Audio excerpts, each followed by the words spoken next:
ultimate goal is to have a the ultimate goal is to have a well nourished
Assalamu alaikum. My name is Bilkis Fad and I am General Secretary of Urban Unicorn. Urban Unicorn. Assalamualaikum everyone. Welcome, ma'am.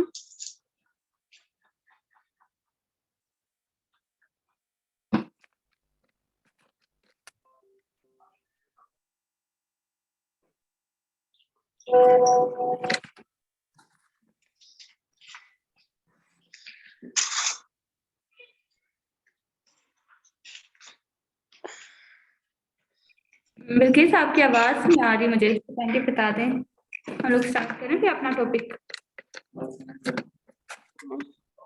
Wait a minute, ma'am.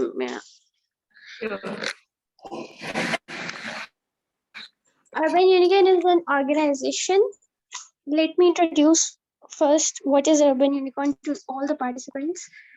Urban Unicorn is an organization working for the welfare. The ultimate goal is to have a well-nourished and educated society. For this goal, we are serving a series of webinars and different live sessions. For this purpose, our today's topic is diet in hemorrhoids, and our guest speaker is Dr. Amama Nasir. Very warm welcome to you, ma'am. Thank you so much. Thank you. You're welcome. Now we can start. Okay, sure.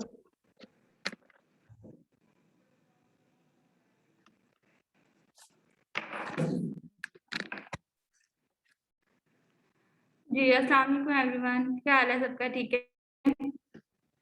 Introduction तो मेरा हो गया। आवाज आ रही है सबको? ये बता दीजिएगा फिर हम लोग स्टार्ट करते हैं। यस मैम, आ रही है। चैट बॉक्स में बताइएगा क्योंकि मुझे वॉइस नहीं आएगी आप लोगों की।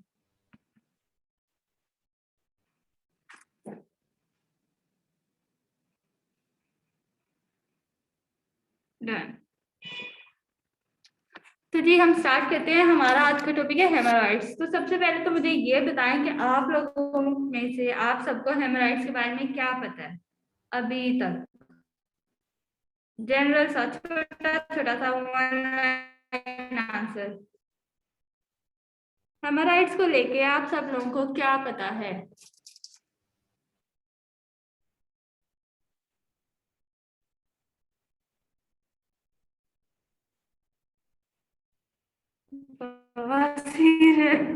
ठीक है। Rectum issues, no, I don't have idea. No issue, मोहित आपको इस वेबिनार के बाद होप से पता चल जाएगा।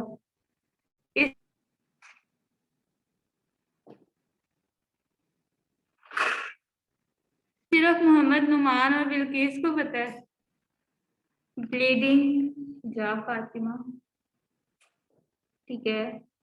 उसके अलावा इलाज ट्रेंस, एक मिनट बच्चों, ये ना गूगल से नहीं कॉपी पेस्ट करके बताना जो है वाली form inside outside the inner rectum, they can be painful. Same Google की लाइन है मोइस मसर। अच्छा जी, इसके अलावा हाँ यस, मुझे पता लग गया था। आगे जी, और किसी को कुछ नहीं पता? अब प्लेटिंग रेक्टम पेशेंट सब जगह नहीं बैठ सकता। पायस इतना पता है। जी जी ऐसे ही होता है बिल्किस, ऐसा ही होता है। इसके अलावा इसमें सम सोर्स बन जाते हैं विच प्लेट, ठीक है, एनल प्लेटिंग होती है। 1 मिनट, और मुझे डायरेक्ट मैसेज ना करें, एवरीवन पे करके मैसेजेस करें ताकि सबको नॉलेज मिले ना। अच्छा जी, इसके अलावा एक्सपीरियंसेस वियर कॉन्स्टिपेशन, राइट, ये तो उसके रीजंस होते हैं ना। अच्छा खैर हम लोग तो बाद में डिस्कस करेंगे। इसके अलावा जल्दी से पेशेंट के मुताबिक गर्म चीज खा ली थी, ठीक हो गया। गर्म चीज से हर्ट्स हो सकते हैं, बहुत कुछ सीखने को मिलता है। आगे जी, कोई और जो कुछ बताना चाहे, वरना मैं शुरू करूं? बस, अच्छा जी, जो भी क्वेश्चन है चैट बॉक्स में मैसेज, और ना आपको पता आ गया जी जी जी, चैट बॉक्स में मैसेज कीजिएगा, मुझे वॉइस नहीं आई। Yes, we have to start. अच्छा, सबसे पहले हेमोराइड्स। हेमोराइड्स के पास हमारे पास जहन में आते हैं कि स्वेलिंग होगी तो किस टाइप की होती है। किसी ने बताया था कि इसमें जो हमारी वेन्स होती है ना वो इनलार्ज कर जाती हैं। अब कौन सी वेन्स इनलार्ज करती हैं, और मुझे बता दीजिएगा कि इसी तरीके से समझ आ रही है या हम लोग बोर्ड यूज कर लें। बोर्ड ज्यादा इजी रहेगा या इस तरीके से ज्यादा इजी रहेगा, ये बता दें, देन आई विल मूव। आप लोगों को किस तरीके से ज्यादा क्लियर रहेगा? बोथ, बोथ तो होगा कि बोर्ड भी होगा, मैं भी होंगी, लेकिन बोर्ड को मैं ये पूछ रही हूँ। जी जी, जल्दी से बोर्ड यूज कर लेते हैं, ठीक है मैम। पॉइंट्स लिखते चले बोर्ड पे बस। जी जी, पॉइंट्स होंगे। Just hold for a minute, में ये जरा चार्जर कनेक्ट कर लूं।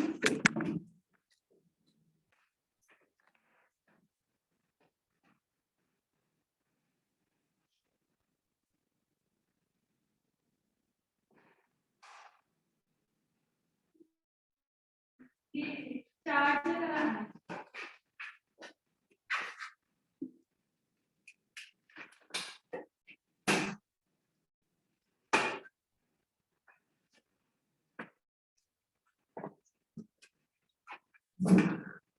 Sorry for the inconvenience. अच्छा जी, हमारे पास है जी, आज का टॉपिक है haemorrhoids. Haemorrhoids, I am not good in spellings, अगर स्पेलिंग्स की कोई मिस्टेक हुई तो लेट मी नो, ठीक है। अभी तक किसी ने हमें बताया कि जी हेमोराइड्स क्या होते हैं। इसमें जो हमारी इंटरनल वेन्स होती हैं उसमें इनलार्जमेंट हो जाती है। अब जो हमारी वेन्स की इनलार्जमेंट होती है वो कौन सी वेन्स होती हैं? हेमोराइड्स हम बेसिकली कह रहे होते हैं कि हमारी एनस और रेक्टम की जो वेन्स होती हैं वो इनलार्ज कर जाती हैं, ठीक है।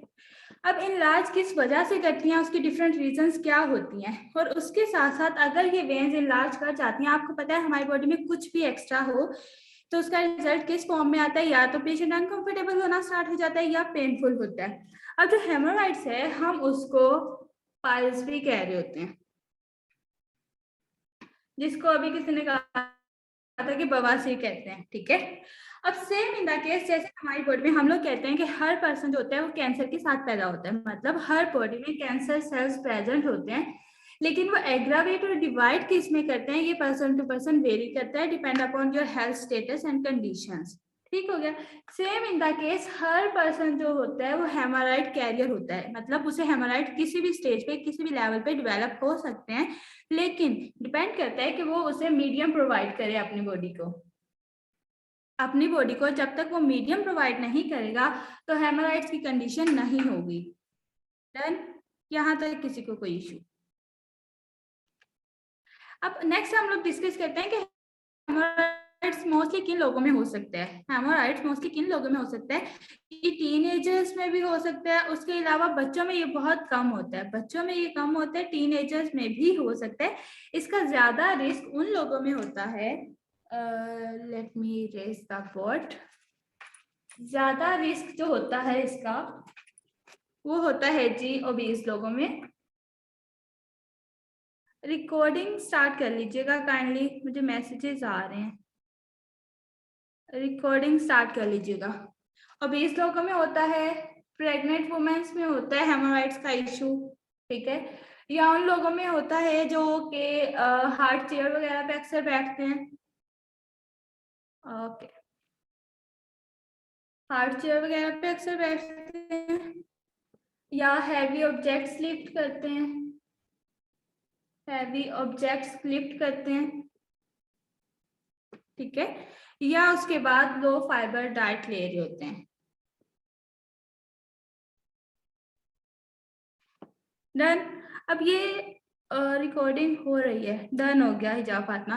अब यहाँ तक हमारे पास ये होता है कि मोस्टली किन लोगों में हो सकता है, ओबीस लोगों में हो सकता है, प्रेग्नेंट लोगों लेडीज में हो सकता है, जो लोग हार्ड चेयर पे बैठते हैं उनमें हेमोराइड्स की कंडीशन हो सकती है, जो हैवी ऑब्जेक्ट्स लिफ्ट करते हैं उनमें हो सकता है, और जो लो फाइबर डाइट लेते हैं उनमें हो सकता है। अब हेमोराइड्स की डिफरेंट टाइप्स होती हैं हमारे पास। इसमें हमारे पास एक्सटर्नल हेमोराइड्स होते हैं,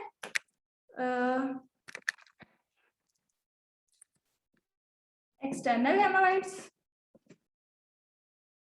और इंटरनल हेमोराइड्स, ठीक है। एक्सटर्नल हेमोराइड्स हमारे पास क्या होता है? एक्सटर्नल हमारे पास हेमोराइड्स वो होते हैं जो कि हमारी जो एनस के इर्द गिर्द जो स्किन होती है, एनस के अंदर जो स्किन होती है वहां से अराइज करते हैं। अराइज किस तरीके से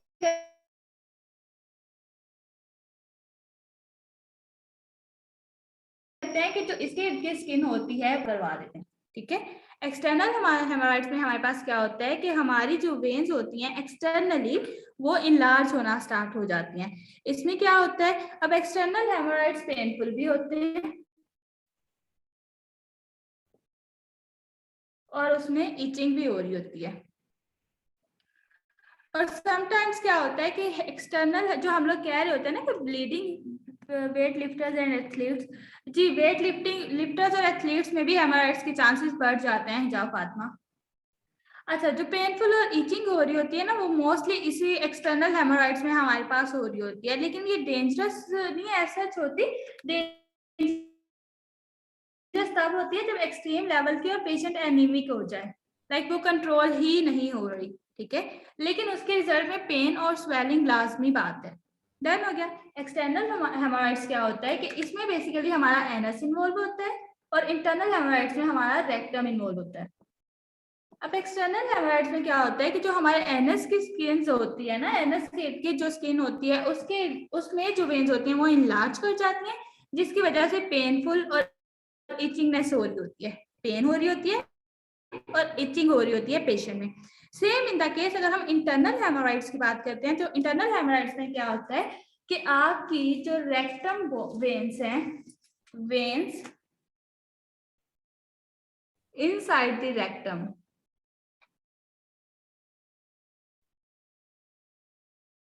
वो स्वेल हो जाती हैं। अब रेक्टम क्या है?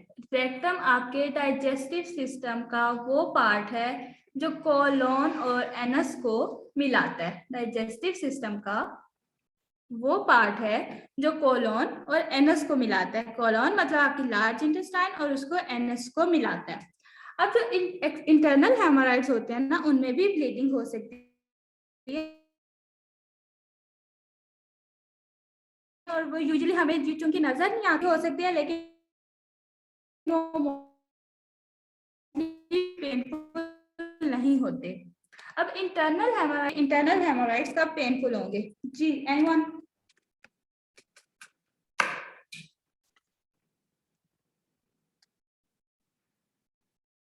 जी बच्चों, इंटरनल हेमोराइड्स कब पेनफुल होंगे, किसी को पता है?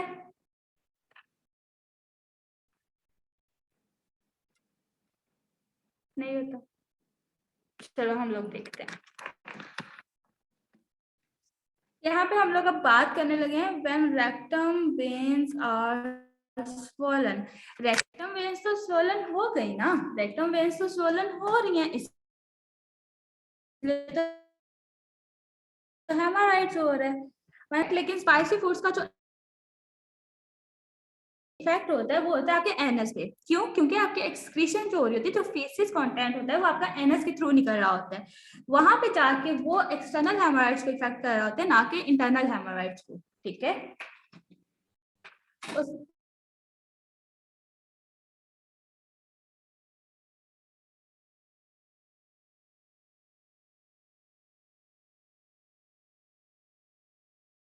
Lapsed haemorrhoid, PROLAPSED, prolapsed haemorrhoid. Prolapsed haemorrhoid में क्या होता है कि इसमें एक्सटर्नल और जो इंटरनल हेमोराइड्स होते हैं ये प्रोलैप्स कर जाते हैं। प्रोलैप्स का क्या मतलब होता है कि ये स्ट्रेच कर जाते हैं, लाइक ये एक्सटर्नल और इंटरनल मिलते हैं, इंटरनल आता है एक्सटर्नल के साथ मिलता है, एक्सटर्नल तो ऑलरेडी बाहर है, इंटरनल आया एक्सटर्नल के साथ मिला, वो स्ट्रेच कर गया और क्या होता है कि outside of the anus move कर जाता है, जिसके रिजल्ट में वो जो हेमोराइड्स होते हैं उनसे ब्लीडिंग भी हो रही होती है और पेन भी हो रही होती है। जब इंटरनल हेमोराइड्स आके एक्सटर्नल के साथ मिल जाता है तो वो प्रोलैप्स हेमोराइड की कंडीशन होती है। प्रोलैप्स हेमोराइड में क्या होता है कि आपका जो वो होता है हमारे पास इंटरनल हेमोराइड्स और एक्सटर्नल हेमोराइड्स, इंटरनल आके एक्सटर्नल के साथ मिलता है और स्ट्रेच आउट कर देता है, और इतना स्ट्रेच करता है कि हेमोराइड्स होते हैं वो outside of the anus move कर जाते हैं, जिसके रिजल्ट में ब्लीडिंग भी हो रही होती है और पेन भी हो रही होती है। अब हमारे पास यहाँ बात आती है, अक्सर हम लोग सुनते हैं कि जी हेमोराइड्स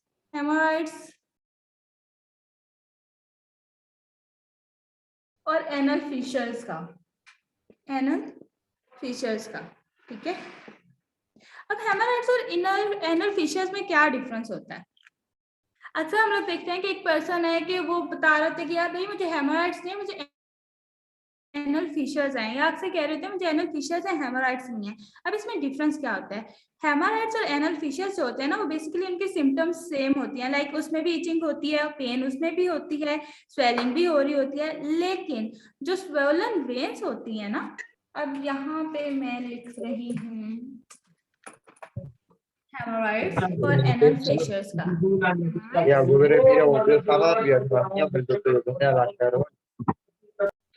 एनल फिशर, ठीक है। इसमें क्या होता है कि स्वॉलन बोन्स हो रही वेन्स हो रही होती हैं, सॉरी, इसमें आपकी वेन्स स्वेल कर रही होती हैं, लेकिन इसमें क्या होता है कि आपकी लाइनिंग, सॉरी, इसमें क्या होता है आपकी lining of anus tear up हो रही होती है, ठीक है। इसमें आपकी lining of anus tear up हो रही होती है, मतलब उसमें क्या होता है कोई भी फिशर बन रहा होता है, कोई कट लग रहा होता है, वो सिर्फ जो कट होता है ना उसकी वजह से हम लोग उसे कहते हैं एनल फिशर। अब ये डिफरेंट रीजन की वजह से हो सकता है, मोस्टली इसमें जो रीजन इन्वॉल्व होती है वो कॉन्स्टिपेशन होती है। डन हो गया। अब इसमें क्या होता है, अब हम लोगों ने डिफरेंट रीजंस पढ़े थे कि जी हेमोराइड बेसिकली हो क्यों रहे होते हैं। हम लोगों ने देखा था कि जी ओबेसिटी की वजह से हो रहा होता है, अक्सर प्रेग्नेंट लेडीज में हो रहा होता है, या जो हैवी जो ऑब्जेक्ट्स होते हैं उसको पुट अप कर रहे होते हैं उसकी वजह से हो रहा होता है। वही किसी का वीडियो ऑन हो गई है, थैंक यू सो मच। अब क्या होता है कि जब हम लोग हैवी ऑब्जेक्ट्स को पुट अप करते हैं ना या लिफ्ट करते हैं तो हमारा जो प्रेशर होता है इंक्रीज कर जाता है, मोस्टली प्रेगनेंसी की वजह से, या अगर हम देखें कि हैवी ऑब्जेक्ट्स को लिफ्ट अप करने की वजह से हेमोराइड्स क्यों हो रहे होते हैं, हमारा पेल्विक प्रेशर इंक्रीज कर जाता है। स्पेशली ड्यूरिंग प्रेगनेंसी हमारे पास पेल्विक प्रेशर इंक्रीज करने की वजह से ही हेमोराइड्स हो रहा होते हैं। डन, यहाँ तक किसी को कोई इश्यू?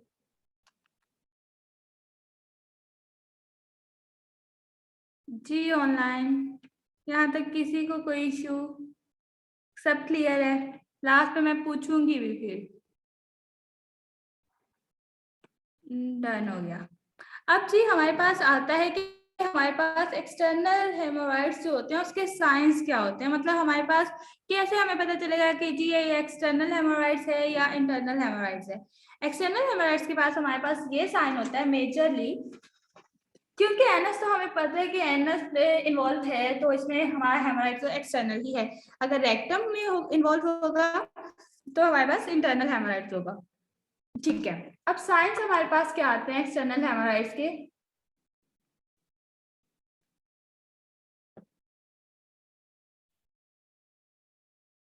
हेमोराइड्स के इचिंग इन एनस हो रही होती है, ठीक है, और अक्सर लंप वगैरह बनना शुरू हो जाता है। लाइक कुछ लोग होते हैं उनको इतना सीवियर प्रोलैप्स्ड हेमोराइड्स हो। आवाज नहीं आ रही, और किसी को आवाज का इशू हो रहा है?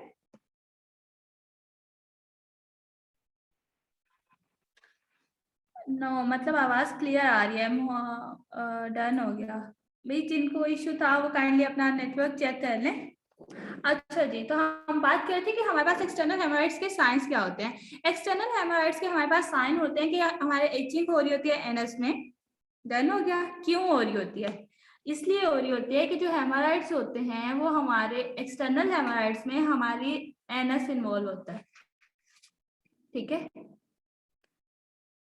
जहाँ से एक्सक्रीशन हो रही होती है, आपकी बॉडी के वेस्ट प्रोडक्ट्स एक्सक्रीट आउट हो रहे होते हैं। अब जब आपका एनएस इन्वॉल्व हो गया तो ऑब्वियसली वहां से कॉन्स्टिपेशन की नो वॉइस, किसी और को भी आवाज नहीं आ रही, मुताहिर के अलावा डिस्ट्रप्शन हो रही है होती बीच में। ओके है, आ रही है, क्लियर है। अब मैं क्या करूं बच्चों, आप लोग अपना नेटवर्क चेक कर लें प्लीज, ठीक है। इसमें हमारे जो यस मैम आवाज क्लियर है, डन हो गया जी, डन हो गया। अच्छा, एक्सक्रीशन जब करते हैं हम लोग, एक्सक्रीशन हमारे एनस के थ्रू हो रही होती है, हमारी बस वो बेल की आवाज टिंग टिंग के। अच्छा जी, ठीक हो गया। वो मे भी जब पार्टिसिपेंट्स ऐड होते हैं तब वो एक बेल है टिंग टाइप, तो उसकी वजह से शायद डिस्टॉर्शन हो रही है। और प्लीज एवरीवन करके मैसेज कर रहे हैं मुझे। अच्छा, इसके हमारे पास साइंस क्या होते हैं कि हार्ड लंग्स, अब ये एक तो हमारे हो गए कि इचिंग हो जाती है हमारे एनस में। इसके साथ साथ क्या होता है कि जो हमारी एनस होती है ना उसके इर्द गिर्द हार्ड लंग्स बनना शुरू हो जाते हैं, ठीक है। पेन होती है हमारे एनस में और रेक्टल ब्लीडिंग होती है। कुछ लोगों को तो ये लम्प्स इतने सीवियर होते हैं कि लाइक जब भी वो एक्सक्रीशन हो रही होती है, फेसेस का प्रोसेस होता है, तो वो जो लम्प्स होते हैं या हेमोराइड्स होते हैं उनको हाथ से ग्लव्स वगैरह वो फिर लेके जाते हैं, उनको मूव करवाने पड़ते हैं अंदर की साइड पे, वो इतने पेनफुल हो जाते हैं, ठीक है।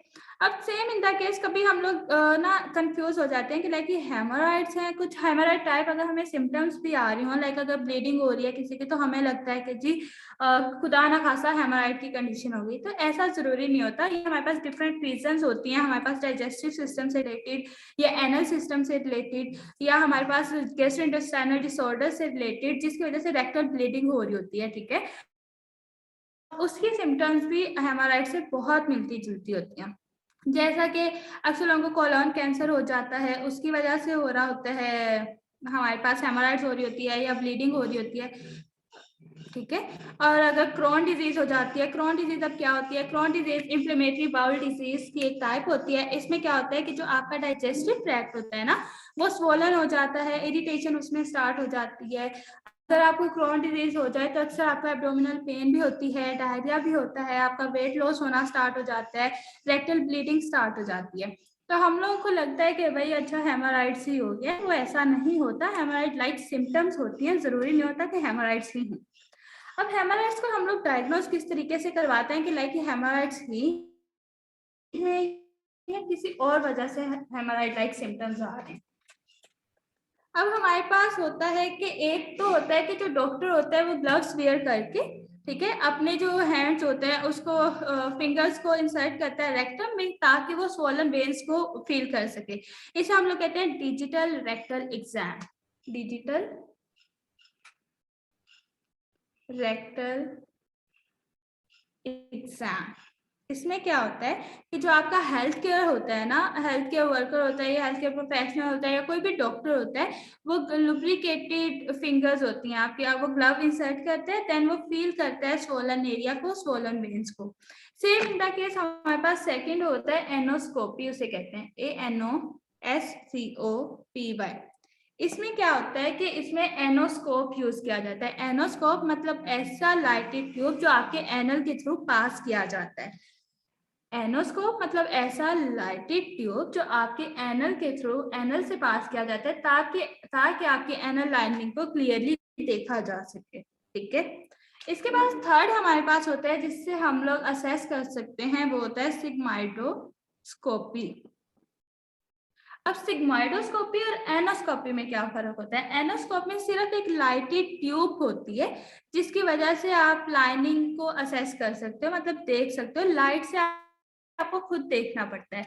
लेकिन सिग्माइडोस्कोपी में क्या होता है कि ऐसी ट्यूब होती है जिसका एक कैमरा भी होता है। ठीक है, वो कैमरा जब आप इंसर्ट करवाते हो, लाइक वो ट्यूब जो होती है उसमें कैमरा भी अटैच होता है, तो उससे क्या होता है कि आप अपना पार्ट ऑफ कोलोन और रेक्टम को इजिली देख सकते हैं। और ये मोस्टली जो सिग्मॉइड पोर्शन होता है उसको देखने के लिए यूज किया जाता है। अब सिग्मॉइड क्या है जी हमारे पास? वो हमारे पास कोलोन का पार्ट होता है, कोलोन एंड रेक्टम का। सिग्मॉइडोस्कोपी हम मोस्टली सिग्मॉइड देखने के लिए यूज करते हैं। ठीक है, अब इसमें मोस्टली सुनने में तो ये बहुत अनकंफर्टेबल लगता है कि लाइक ये क्या हो रहा है, लेकिन ऑब्वियसली अब चेक करने के लिए जरूरी तो होता है। अब हमारे पास आ जाता है कि जी हेमोराइड्स की वजह से क्या क्या हो सकता है। जैसे हम लोग पहले बात की कि एनीमिया हो सकता है अगर तो बहुत सीवियर ब्लीडिंग होती है पेशेंट को। उसके बाद आपकी जो स्किन होती है उस पर डिफरेंट निशान पड़ना शुरू हो जाते हैं। इसके बाद जो हमारे पास एक हम लोग बात करते हैं ब्लड क्लोट्स की। ब्लड क्लोट्स अगर अक्सर होते हैं एक्सटर्नल हेमोराइड्स में। एक्सटर्नल हेमोराइड में ब्लड क्लोट क्या होता है कि जब प्रॉपर तरीके से ब्लीडिंग अगर हो रही है, अगर वो नॉर्मली भी हो रही है, जरूरी नहीं है कि जब फिजिकल प्रोसीजर हो रहा है तभी हो रही है, अगर नॉर्मली भी हो रहा है तो उसके सिलसिले में उसके रिजल्ट में हमारे पास ब्लड क्लोटिंग होना स्टार्ट हो जाती है, इन्फेक्शन हो सकता है इसके बाद। ठीक है, अब आ जाता है जी इसका ट्रीटमेंट, वो डाइटरी ट्रीटमेंट हो या मेडिकली ट्रीटमेंट हो, तो इसमें मोस्टली हम लोग क्या देते हैं, लेक्सेटिव्स दे रहे होते हैं पेशेंट्स को, वाटर इंटेक ज़्यादा करवा रहे होते हैं। अब हम लोग, मुझे लगता है कि यहाँ तक सबको क्लियर है, तो अब डाइटरी रिकमेंडेशन तो हम मुंह से भी बता सकते हैं, वो आई थिंक वैसे भी समझ आ जाएंगी। क्या ख्याल है सबका? अब हम लोग कैमरा मूव करवा लें फिर।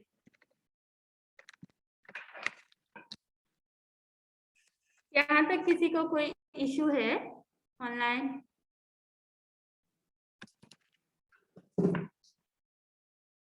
है तो बता दें जल्दी से। इसके बाद हमारे पास आ जाता है डाइटरी गाइडलाइंस कि आपने पेशेंट को डाइटरी किस रिकमेंडेशंस क्या होती हैं। इसमें आप हाई फाइबर डाइट देते हो, ठीक है, उसके साथ साथ आप इसमें कार्बोहाइड्रेट कंटेंट मॉडरेट रखते हो। जो प्रोटीन होता है हमारे पास वो हम मॉडरेट रखते हैं, लेकिन लीन सोर्सेज से रखते हैं। लीन सोर्सेज से क्यों रखते हैं? रेड मीट वगैरह क्यों नहीं देते? एनीवन? और वाटर इनटेक तो हम इसमें पेशेंट का बस बढ़ा देते हैं। जो हमारे पास डिफरेंट हाइड्रेशन थेरेपीज होती हैं, लाइक ल्यूकवार्म वाटर थेरेपी हो गई, नॉर्मल वाटर थेरेपी हो गई, लिमार्कियम वाटर थेरेपी हो गई, वो हम लोग पेशेंट को लाजमी देते हैं। क्यों देते हैं जी? सब लोग अटेंडेंस मार्क करने भाग गए हैं या मुझे चैट नहीं शो हो रही?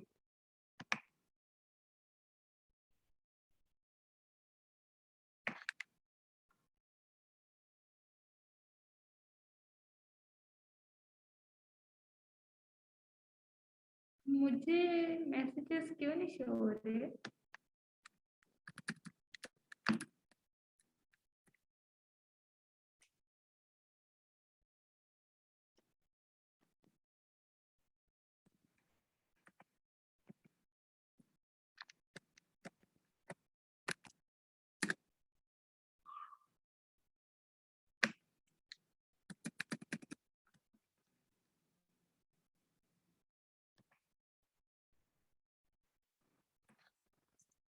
अटेंडेंस मार्क करने भाग गए थे सारे।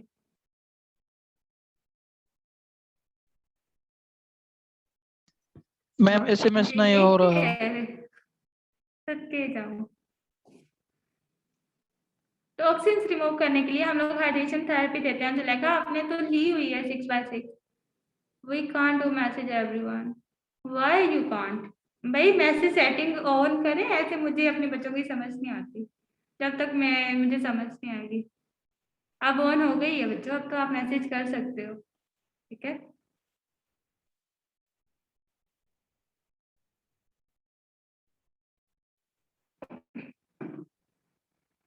ठीक है, अनम्यूट करने की इजाजत दें। अनम्यूट करने की इजाजत दे दें और मुझे भी बता दीजिएगा, फिर मैं माइक रिमूव कर दूंगी ताकि मुझे आवाज आ जाए, ऐसे मुझे आवाज नहीं आएगी। वैसे बेसिकली आप चैट बॉक्स में अगर लिख लें तो ज्यादा इजी नहीं हो जाएगा। अच्छा, हम MND रिपीट कर देते हैं। इसमें हम लोग हाई फाइबर डाइट देते हैं, मॉडरेट कार्ब देते हैं, ठीक है। इसके बाद प्रोटीन कंटेंट हम लीन मैस से देते हैं, लीन सोर्सेज से देते हैं। और हम लोग लाइक रेड मीट वगैरह क्यों नहीं देते? इसलिए नहीं देते कि वो रेड मीट वगैरह क्या जान होता है कि हमारी बॉडी में जाके ऑक्सीडेटिव स्ट्रेस को इंक्रीज कर देता है। ऑक्सीडेटिव स्ट्रेस को इंक्रीज करता है तो हमारी बॉडी में फ्री रेडिकल्स प्रोड्यूस होना शुरू हो जाते हैं। ऑक्सीडेटिव स्ट्रेस बढ़ता है तो फ्री रेडिकल्स प्रोड्यूस होना शुरू हो जाते हैं। फ्री रेडिकल्स प्रोड्यूस होते हैं तो टॉक्सिन्स लेवल बढ़ जाता है। टॉक्सिन लेवल बढ़ जाता है तो अल्टीमेटली हमारा बॉडी का कोई भी जो पार्ट होता है वो रप्चर हो रहा होता है। और ऑलरेडी अगर आपको हेमोराइड्स का इश्यू है तो आपके लिए बहुत इश्यू बन सकता है। ब्लीडिंग इंक्रीज कर सकती है,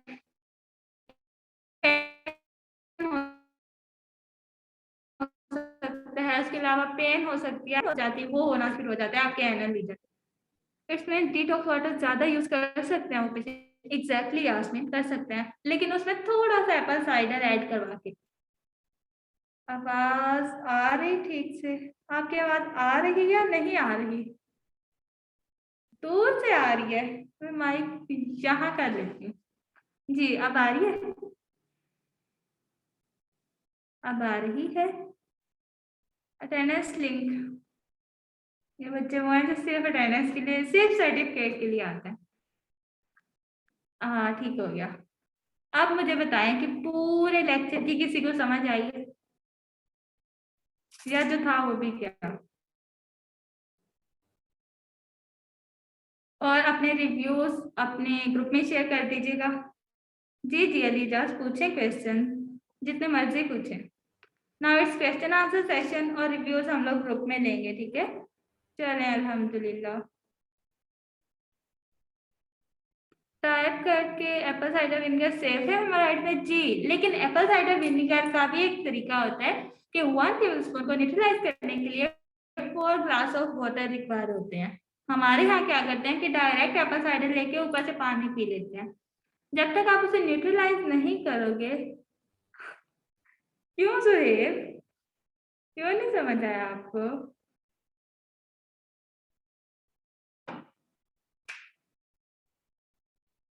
अल्ट्रा प्रोसेशन फर्स्ट टाइम सुना है ये, तो फर्स्ट टाइम सुनेंगे तो समझ आएगा ना।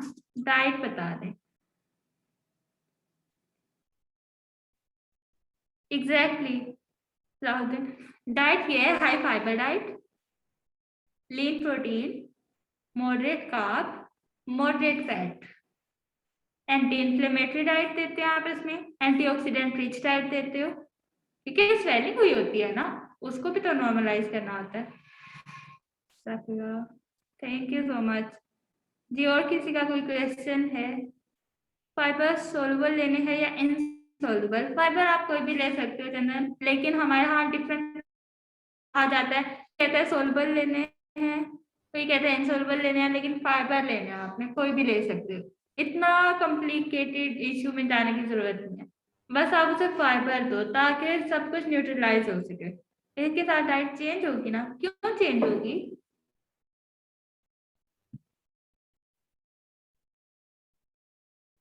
हाँ डाइटरी आइटम्स चेंज हो सकते हैं, लाइक अगर कोई बड़ा है तो उसको आप सॉफ्ट डाइट में दे दो वो सब कुछ। अगर कोई नॉर्मल पर्सन है लाइक हमारी एज का, वो सब कुछ ले सकता है। 4 ग्लास वाला वाटर कॉन्सेप्ट, वो एप्पल साइडर विनेगर का कि 1 टेबलस्पून अगर आपने लेना है, अगर आपने 1 टेबलस्पून लेना है तो उसको न्यूट्रलाइज करने के लिए आपको 4 ग्लास ऑफ वाटर रिक्वायर होते हैं। अगर आपने एप्पल साइडर विनेगर का 1 टेबलस्पून लेना है तो उसको न्यूट्रलाइज करने के लिए 4 ग्लास ऑफ वाटर रिक्वायर होते हैं। अजान आना शुरू होती है हमारे पास। अच्छा, जो हमारे पास रेमेडी है वो ये है कि हम लोगों ने उसे प्रोटीन मॉडरेट देनी है, लेकिन लीन प्रोटीन देनी है, कार्बोहाइड्रेट मॉडरेट देना है, फैट भी मॉडरेट देना है। 4 ग्लास यूज नहीं करना। 4 ग्लास हम लोगों ने ये कहा है कि अगर आप एप्पल साइडर, किसी का क्वेश्चन था कि एप्पल साइडर उसको दे सकते हैं, मैंने उसे ये बताया था कि किस तरीके से दे सकते हैं। अवॉइड आपने स्पाइसेस करनी है, रेड मीट करना है, हार्ड टू डाइजेस्ट फूड करनी है, DGE से उस पेशेंट को बचाना है, जिसे हम डिलेड गैस्ट्रिक एम्पटिंग कहते हैं। उसका ऑर्गन रेफरेंस नहीं शिफ्ट होने देना, अब ब्लड रेफरेंस नहीं शिफ्ट होने देना। अजान हो रही है, हम कंटिन्यू करते हैं, ठीक है।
अच्छा जी, यहाँ पे सबसे पहले क्वेश्चन था फिजिकल एक्टिविटी का। फिजिकल एक्टिविटी आप उनको दे सकते हो,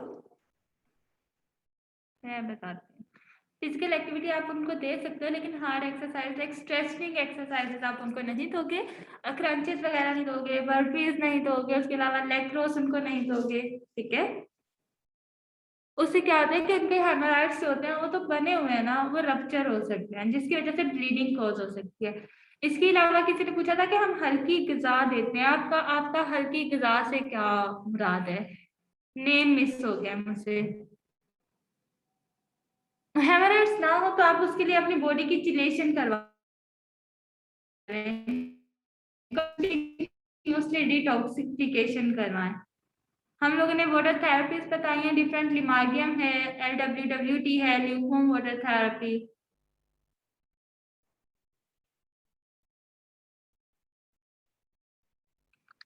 इसके अलावा किसी का कोई क्वेश्चन? और हल्की गिरा वाला काइंडली मुझे बता दें क्या क्वेश्चन था, मैं उसका आंसर दे दूं।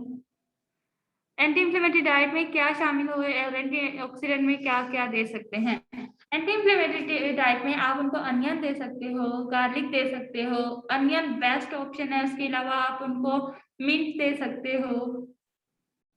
एंटीऑक्सीडेंट डाइट में आप vitamin C rich, lecture record किया है तो प्लीज साइड में। अच्छा जी, उसके अलावा आप उनको एप्पल दे सकते हो, लेमन दे सकते हो, लेकिन वही बात यूटिलाइज करना है। आजकल ग्रेप्स आपके पास अच्छा ऑप्शन है, स्ट्रॉबेरी आ जाएगी तो वो आपके पास अच्छा ऑप्शन है। जिंजर दे सकते हो, बिल्कुल। लेकिन हर चीज देने का बच्चों तरीका होता है। Excess of everything is bad ना। ठीक हो गया, कोई बात नहीं अक्सर। आई थिंक रिकॉर्डिंग हो रही है, आपके साथ शेयर हो जाएगी। तो आई गेस हल्की ग़िज़ा का मतलब, और मैम हल्की ग़िज़ा का मतलब जैसे हम नॉर्मल रूटीन में, एक मिनट हल्के हम क्वेश्चन ऊपर चला गया।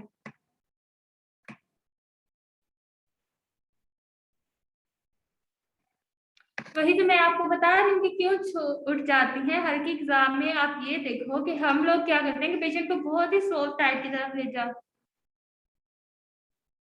हाँ, मुझे क्वेश्चन भूल गया है। क्वेश्चन गुजर जाता है बच्चों, एक minute. You all have to attempt the quiz. After that, certificate will be awarded. है हुमा, मुझे भी सेंड कर दीजिएगा उसके रिव्यूज।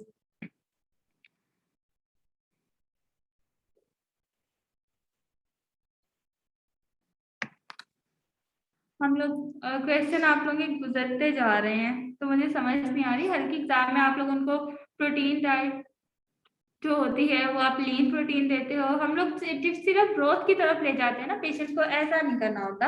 हम लोग पेशेंट को सारी चॉइसेस देते हैं लेकिन लिमिट में रह के देते हैं। आप उसको चिकन भी दे सकते हो, आप उसको वेजिटेबल्स भी दे सकते हो, आप उसको राइस भी दे सकते हो। डाइट का मैंने बताया है, बहुत दफा बताया है।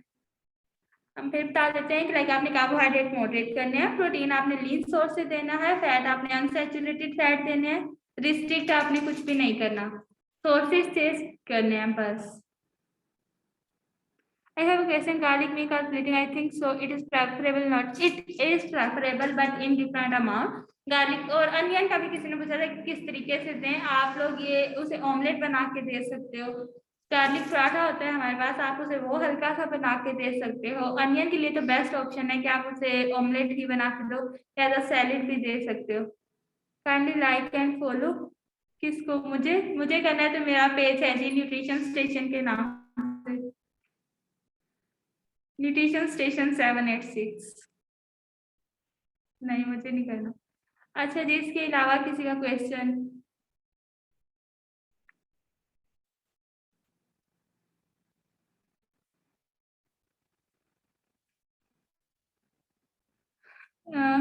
मेरा question DDNS, I have done DDNS from the university of Lahore. PhD नहीं हूँ मैं। इसके अलावा एक्सपीरियंस बहुत है, एक्सपीरियंस एंड असोलोट। हाँ जी डॉक्टर। पेज नेम है जी nutrition station 786, NUTRITION STATI। Yellow और ब्लैक कलर का लोगो होगा उसका।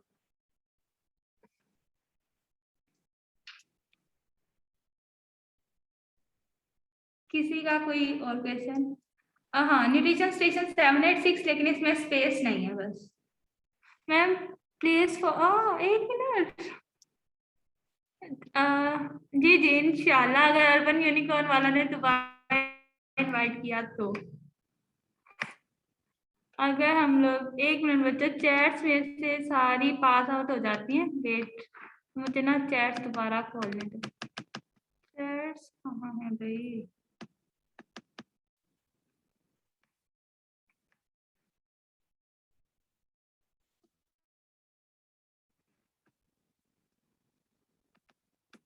चैट्स चले गए। एक मिनट बच्चों, मुझे चैट्स नहीं शो हो रही।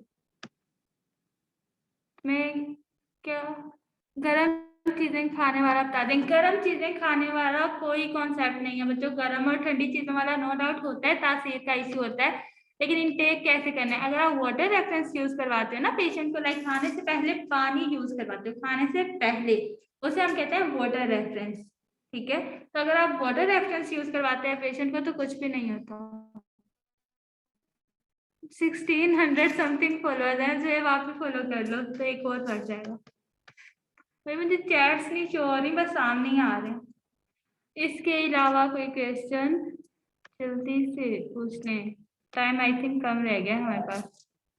चैट्स पता नहीं कहाँ चले गई हैं। क्वेश्चन किसी का? बच्चों क्वेश्चन है किसी का? हम ऐसा सेशन इंशाल्लाह दोबारा अरेंज करेंगे। अगर ने हमें इनवाइट किया, आई डोंट थिंक सो। मैं मतलब गर्म चीजें खाने से पहले पानी पी लें। हाँ जी जी जी बिल्कुल ऐसा ही है। तो we should end. Okay thank you so much, thank you so much everyone. Reviews आप लोग ग्रुप में दे दीजिएगा, ठीक है। वहां पे आई थिंक सेटिंग अभी एडमिन्स की थी, तो वो सेटिंग चेंज करते हैं, तो वहां पे रिव्यूज दे दीजिएगा, ठीक है। Most welcome ma'am. प्लीज हमारे पेशेंट के लिए कार्बोहाइड्रेट वाला क्वेश्चन चला गया है। कार्बोहाइड्रेट वाला क्वेश्चन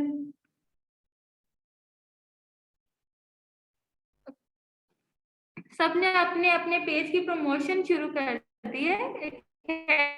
सुहेब अहमद ने तो मेरा लिंक शेयर किया, लेकिन कार्बोहाइड्रेट वाला कोई क्वेश्चन था, वो कोई था, वो मुझे बता दें। जी जी thank you so much, thank you so much.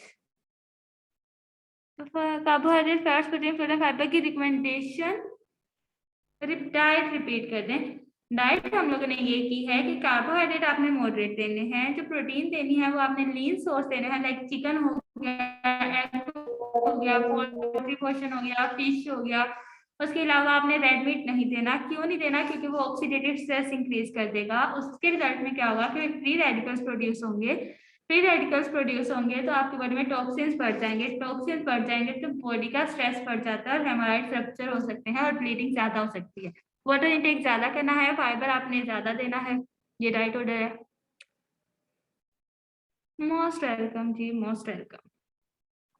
Okay जी thank you so much. This is doctor Imama Nasir. अल्लाह हाफिज। मुझे नहीं आ रहा। I am thanking to you, जो भी था। Thank you so much, thank you so much. Most welcome, most welcome. अल्लाह हाफिज, अल्लाह हाफिज।